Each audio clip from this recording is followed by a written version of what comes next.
everyone, welcome back to my channel, and happy spooky season to all you girls and ghouls out there. If you're new around here, hi, my name is Lisa. If you're coming back, then what is up, home skillet biscuit? Today we will be doing something a little different on my channel. I like to get a little bit goofier, a little bit sillier, and a little bit wacky. We are doing a movie commentary. I've been wanting to do one of these for months, basically since I started my channel. Channels like Pretty Much It, Trend Level, Kenny JD, Dylan Is in Trouble. Those are all like some of my favorite movie commentaries, and I love all of their videos. I tried to do one a while back on Treasure Planet. To any of y'all who have seen my mascot video, I tried to do one on the Disney Channel original movie Hatching Pete, but for the life of me I could not figure out how to edit those videos. So both times I recorded the whole video and I sat down with my 4 hours worth of footage, and I ended up having to scrap it both times because I could not figure it out. But I have finally cracked the code, so if you couldn't tell by the title, today we will be watching the non-Disney Channel original movie, My Babysitter's a Vampire. Speaking of which, y'all like my spooky season decor? Look at these freaking bats. Cost me 98 whole cents. Anyways, today we will be breaking down this cinematic masterpiece scene by scene to figure out what makes it such a great piece of Halloween culture. As a side note, I've made a few vegan vampire treats to snack on as I go through the movie. Those snacks include a vampire chocolate mousse parfait,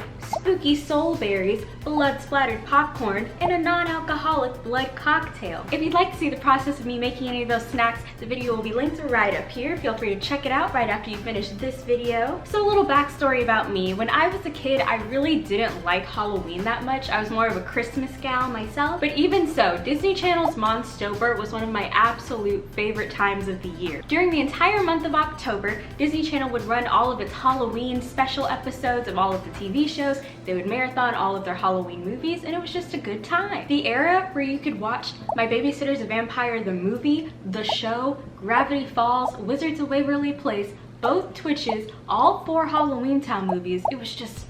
So if you're looking for some good cornball fun this Halloween, I recommend checking out Disney Plus's Halloween tab. There's some good stuff in there. But I digress. My Babysitter's a Vampire 2011 is a movie created by Canadian production company Fresh TV, who is responsible for such animated cult classics as 16 and Total Drama Island. This movie also had a spin-off series, which I found out during researching this video only released new episodes for about a year. But this show was very popular during its time. It was the #1 cable show for kids during its run. For whatever reason, right when I decided to make this video, the higher-ups at Netflix decided to yank My Babysitter's a Vampire the movie right off the streaming service, and it is not on Disney Plus, so that's great. You didn't hear it from me, but there's a couple versions on YouTube. And outside of buying the actual physical DVD, that's the only way I have found to watch this movie. Needless to say, I loved My Babysitter's a Vampire when it was on Disney Channel. It was really similar to Gravity Falls, that kind of paranormal, fantastical adventure type show. So this movie stars Matthew Knight as our protagonist Ethan and Atticus Mitchell as Ethan's best friend Benny. Our story starts with the fun little vampire movie within a vampire movie. Bite me, I'm begging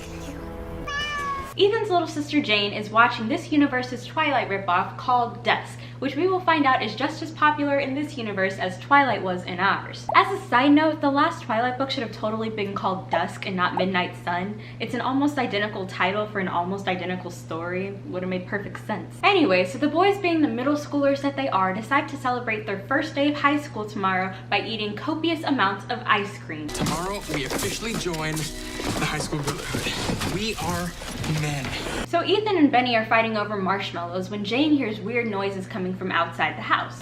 Hey, Ethan, do you hear that? And because the people who are in charge of watching her are over here doing the Chubby Bunny Challenge, she goes to investigate herself.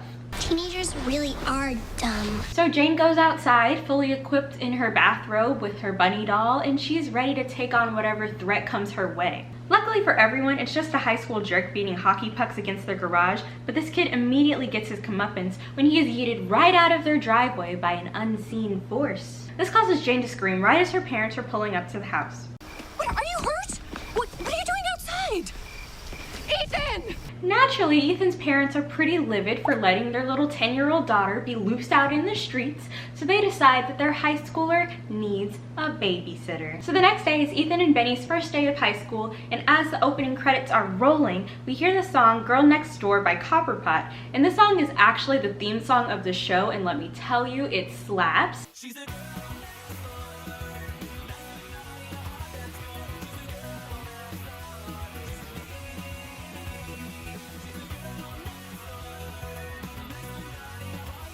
And the whole time we're finding out that the entire school is watching this Dusk movie. They're watching it in class, they're watching it in the bathroom, they're watching it unattended in the locker room. Don't you hate it when you're trying to watch your movie and enjoy your 2 chicken nuggets and the lunch lady dumps scrambled eggs on top of your cell phone? It's the worst. At lunch, Ethan is complaining to Benny about how he doesn't need a babysitter because he's too grown or whatever, when he turns around and slams a sloppy joe into our leading lady, Sarah. At this point, we are introduced to a recurring joke by Benny, and I'm not going to keep mentioning it all throughout this video, so here's a compilation of all the times and ways Benny says babe throughout this movie. Primo high school babes could totally be at your house tonight. That is one babe-tastic tower of Babylon.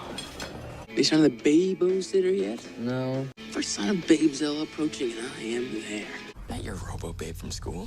She's like a substitute babe? So Sarah is played by Vanessa Morgan, who you may know from Riverdale fame. Sarah meets up with her friend Erica, and the 3 important things to take from this conversation are Sarah's been acting different lately. For some reason, she doesn't like vampires anymore, and Erica is a super duper duper mega fan of Dusk. Later that night, it is time for babysitting. It must be pretty embarrassing needing a babysitter in high school. Oh, it's a running gag in this franchise that Ethan's parents are always going out on all these weird dates and stuff, which good for y'all, keep the spark alive and stuff, but maybe, just maybe, after you find your 10-year-old daughter screaming her head off in your driveway in the middle of the night, maybe you want to stay in and keep an eye on her yourself. Make sure she's not traumatized.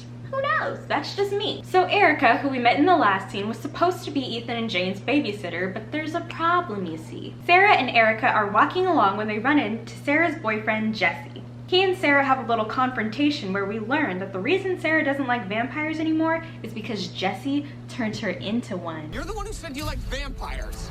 I never said I wanted to be one. Or half of one. You see, in this universe, being bitten by a vampire is only half the battle. Once you're bitten, you're a fledgling, and you don't become a full vampire until you drink a human's blood, which Sarah refuses to do. So when Sarah tells Jesse that, he is not having it, and he chucks her all the way to none other than Ethan's house. Hi, you must be Erica, the babysitter? What? No, she's sick, so she sent me. I'm Sarah. Tuckerman, please.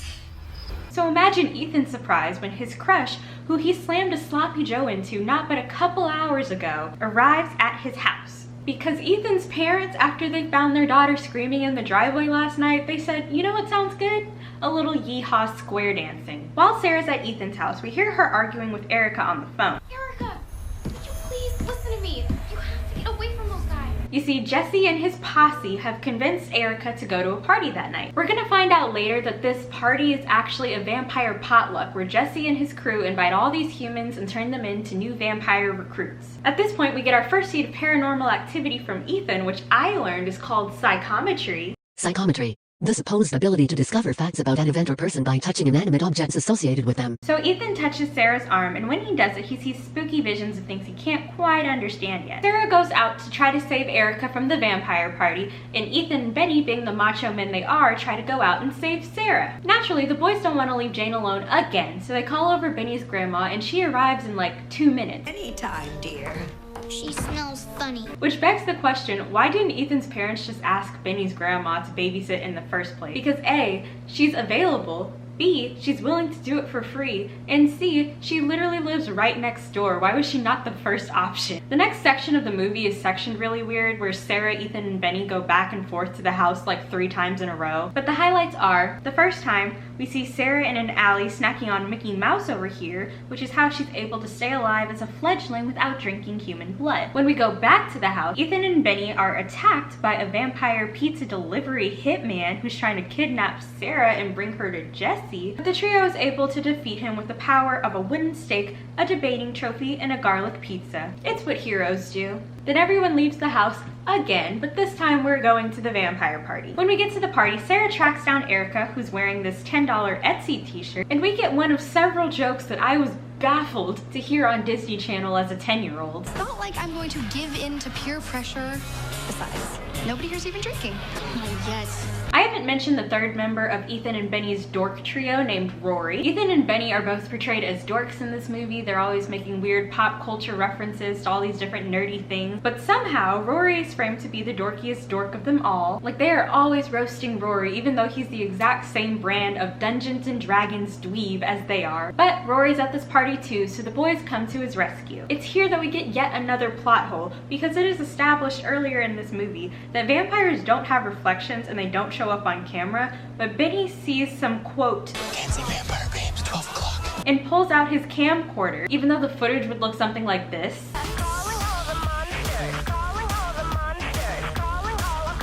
Regardless, Ethan and Benny wrestle over the camera for a little bit and end up falling out of the bush they were hiding in. What are these two mere mortals doing amongst the vampires? Well, this is their excuse. Excited for the can, had to, use a tree. So glad I'm a dude vampire, right? I didn't go so bad I was gonna die. You went to pee together? While Ethan and Benny are just being chameleons of the night, blending in with these vampires, they bump into Rory, but they overhear some ominous words from Jesse. Prophecy can't be fulfilled until we meet our target. 219. Soul for soul. But oh no, the clock has struck 10:30 or something, probably, because it's a school night, so you know what that means. We're all hungry, the moon is full. Let's eat. Yes, it's time for the fledglings to drink the blood of the humans. So Erica, having recently been turned fledgling, steps up and drains poor Rory. Speaking of which, let's hit pause and have our first vampire snack. Since Erica just had her first sip of blood, I think it's time I had mine. So I will be trying my non-alcoholic vampire blood cocktail. These are both the same thing. This is a little blood orange cider. I think I'll try it from the syringe. Delicious. And the bag. 10 out of 10. So much for saving their friends, I guess. So Ethan, Benny, and Sarah decide it's time to skedaddle, and to escape, let me get this straight. They pour fruit punch onto the floor, toss a battery-powered lamp into the puddle, and two vampires walking at normal pace get electrocuted to death. Or death part 2? Obviously this movie makes a ton of homages to Twilight, but for some reason there are a ton of Star Wars references. And the reference at present is Ethan and Benny using these tanning bed light bulbs as lightsabers and making Yoda voices while a gang of vampires try to kill them. The Force is strong in you, young Padawan. You are the Padawan, I'm the Jedi. Yeah, right. I'm the Jedi Master. Right. The next day at school, we learn that Rory is no mere fledgling. I'm rocking the full-on vampire action, dude. The big V. And because of this, he's in on Jesse's little vampire secrets, and he gives the boys 2 clues as to what might be going on. 1, Cuban animals, and 2, church. Yep, that sounds about right. So that nonsense Rory just said was not helpful at all, so they go down to the church to investigate themselves. While they're there, Benny makes a very timely joke while stocking up on water. It's for my Aunt Sassy. She's quick at the mass. She's got the Belgian pig flu and stuff, and Ebola. If only he knew. Sarah links up with Ethan and Benny while they're eavesdropping in a graveyard, and they start trying to make sense of Rory's story. They're for the Cuban animals. You mean cubile animus? 219. Wikipedia says that cubile animus is Latin for nest of souls. In the next scene, Sarah comes over to Ethan's house to research, and we get another joke that staggered 10-year-old Lisa. Hey, Mom, you ever, see things? Like, things that aren't there? Are we, talking about drugs? You're allowed to say that on Disney Channel? Before the research begins, Sarah drops a pretty heavy bomb on us that she might die in about a week because her vegetarian vampire life cannot sustain her. The hunger is just getting stronger. Fledgling has 28 days to drink human blood or their mortal body dies. Really? Is it true? I'll know in about a week. This becomes kind of important later on in the movie. Not really, but just keep it tucked in the back of your mind. This scene gives us some quality information from a real life book because as Sarah puts it, Believe it or not everything is on the net. Anyways, Ethan has another psychometric vision when we find out 2 centuries ago, when the town was founded, a reverend and his disciples devoured the town's citizens until one day an angry mob rounded up all 219 in a church and burned it to the ground with no survivors. You know, just wholesome Disney Channel fun. And do you know who that Reverend was? Yes, the only real antagonist we've been introduced to, Jesse. So Jesse's plan is to reincarnate all 219 of his disciple souls by using 219 new ones. Where will he get 219 souls? Well, if you remember the little seed planted at the beginning of the movie, the Dusk premiere is going to have over 200 people in its audience. 219 souls. No, don't say it. What I miss? The absolute worst news yet. We have to go see Dusk 3. You know what? Souls sound pretty good right now. It's a good thing I have a whole plate of white chocolate souls right here. So these are my white chocolate spooky soul berries. So here's one of our strawberries. These are so good. I love white chocolate. Once Ethan and Benny piece all that together, it's time for a top tier training montage that includes a look from Sarah that is truly ahead of its time. So Benny's grandma is back to watch Jane as our trio goes off to the final showdown, but she has some ex machina nuggets to bestow. It was hinted sarcastically earlier in the movie that grandma must be magic, the way that she puts Jane to sleep, but now she's spilling all the beans and she tells us that she is an earth priestess. Are you a witch? Oh, goodness, no, not a witch, honey.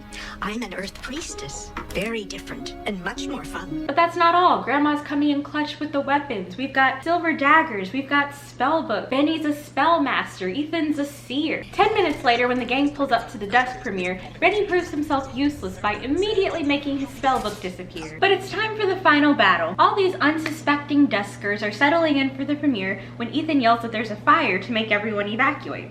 So Jesse sicks all of his vampire goonies on the moviegoers. Chaos ensues, souls are flying left and right, and we get a taste of 2011 made-for-TV special effects. Because when these vampires die, for some reason they either turn into smoky lava monster then evaporate, or glow stick monster then evaporate. We get yet another Star Wars reference when Benny is using his tanning bed lightsaber in front of the snack bar to fight off some of the vampires. See, the girl at the popcorn stand is also fighting back against some of the evil vampires, and she apparently has on a Star Wars shirt that says use the force or something super generic. So apparently that means Benny found his soulmate. Woohoo! Do you think he'll finally take the word babe out of his vocabulary? Probably not, because we never see this girl again. But she did inspire me to eat some popcorn, so let's give our red velvet blood splattered popcorn a try. Anyway, Sarah and Erica meet up during the fight, and Erica gives us a whole monologue about how being a vampire is who she's meant to be, how she was invisible before she was bitten, etc, etc. Girl, all it would have taken for you to have the same exact look is a pair of contacts and a $30 Hot Topic gift card. That's it. This little scuffle leads to Ethan coming over to defend Sarah from this guy whose name is Gord apparently. It seems like the odds are against our heroes, but Ethan has one more trick up his sleeve. He pulls out his handy dandy lighter, tosses it up to the sprinkler system, and lets the holy water he loaded into the utility room spray onto all the vampires. Do lighters stay lit after you move your thumb off the trigger? Maybe it's a plot hole, maybe not. You tell me. Anyways, the sprinkler plan works and our trio goes back to the car to head home. But all is not well. First, we find out that Sarah is feeling very weak and very frail due to her rat-based diet. And second, we find out that Jesse is still out there somewhere with the box of souls. So Ethan remembers a part of the prophecy he overheard that leads him back to his very own house. So it all comes full circle with the final showdown being right in Ethan's front yard. But Jesse's there waiting for him. And Jesse, who we now know is Reverend Black, is still planning to resurrect as many of his vampire flock as he possibly can. Wait. This reminds me of something. Reverend Black, vampire flock. This movie is in Canada, and Canada has moose. That's right, let's try our last bite. This black vampire chocolate mousse parfait. Bottoms up. While I'm finishing this snack, I'll go ahead and mention one of my favorite little quirks about this movie. Even though the whole movie concept is kind of a Twilight ripoff, they never say the word Twilight in the movie. But the third Twilight book and movie are called Eclipse, and in this universe, they keep going to see Dusk 3. And so throughout the movie, the fact that this Dusk premiere and the resurrection are happening on the night of an eclipse means that they keep saying the word eclipse over and over again. So there you go, they do call the Twilight franchise out by name by saying eclipse so many times. This is really good. Back to the movie. Let me tell you, things are not going very well for Ethan until Jane and Grandma cast a spell from the house.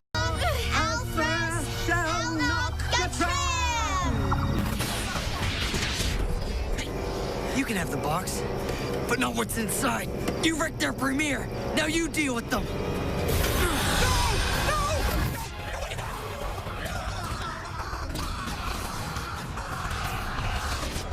This plan works and Jesse seems to be defeated.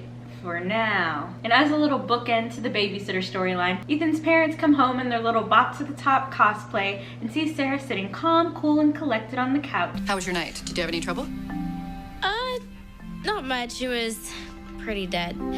We get one final scene where we find out that the citizens of Whitechapel are choosing to ignore the stories of those 219 teenagers who saw and survived, or possibly didn't survive, what happened at the movie theater that night. Instead, the story we're going with is that 3D glasses caused everyone to go crazy. Hip hip hooray, Sarah isn't dying anymore. Apparently Benny's grandma made her some soy blood or something, and she also found the spell book after Benny lost it. So all's well that ends well. The My Babysitter's a Vampire show picks up right where the movie ends, but I'll save getting into that for another video. The show had 2 seasons, was super popular, and ironically it left on a super dramatic cliffhanger, then it just stopped. There's been some whispers that maybe there could be a My Babysitter's sequel, but I have nothing but doubts about that. This movie is pretty much as good as I remember it being. The thing about fresh TV shows is part of what makes them so good is how unique they are. Like, this movie absolutely did not fit in with the DComs that they would play right next to it, but that's what gives it its charm. This movie had way more Star Wars references than I remember, and now that I'm older and I've read every Twilight book and I've seen every movie, I can appreciate the melodrama of the whole thing a little bit more. If you made it this far in the video, I just want to say I like you so much more than everyone else.